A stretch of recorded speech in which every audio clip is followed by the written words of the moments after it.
Arranged marriages had been the tradition in Japan for as long as anyone could remember.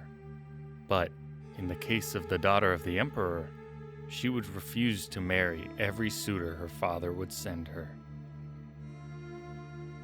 Her father was growing frustrated, for, as his only child, the task fell on her to produce an heir to the throne.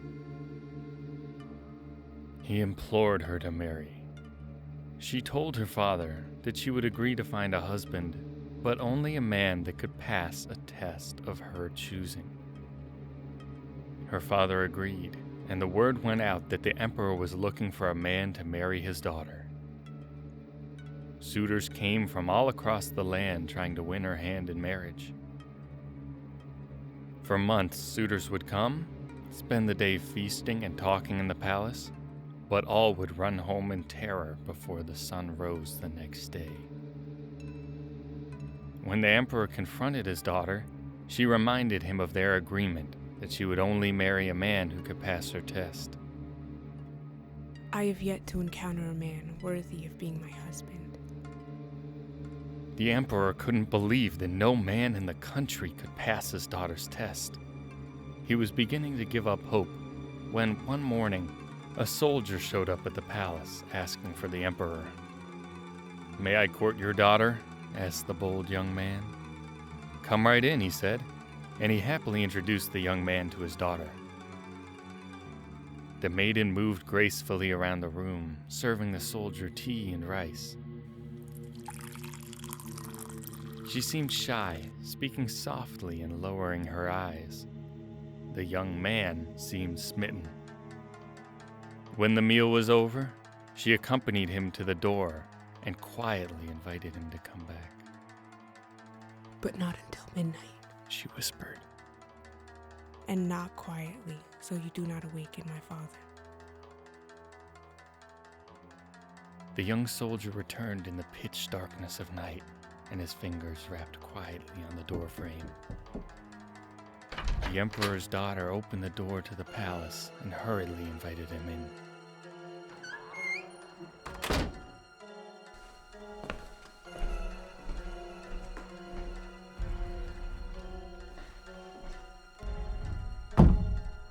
She slid open the paper door to her room and closed it behind her. The soldier waited impatiently. When she returned, she was wearing a loose white garment. He caught a flash of the handle of an object as she tucked it quickly under the hem. Follow me.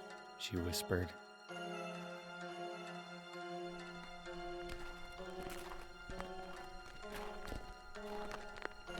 They moved through the village under a cloudy sky, with only fleeting glimpses of the moon. On such a night, ghosts were said to wander. The soldier followed the white figure ahead of him, careful not to awaken sleeping dogs. They slipped through the village streets to the woods beyond, hurrying down the dark road until they reached their destination. When the moon emerged from the clouds, they could see old gravestones covered with moss and mold. Here and there, bamboo cups held wilted flowers. Weathered statues of gods stood guard, standing in a silent vigil, protecting the souls. The maiden finally stopped by a grave. The headstone was old, but the dirt in front of it was fresh. She pulled out her object and unwrapped it, revealing a shovel.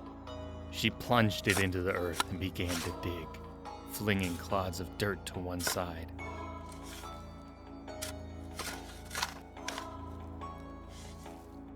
About a foot down, she dropped to her knees and swept aside the dirt with her hands. The soldier could see that she had uncovered a small coffin. She lifted the lid, opening the white shroud, and tore off an arm of the corpse inside. Then she clamped her teeth into the decaying flesh and swallowed a bite. If you love me, you'll eat what I eat.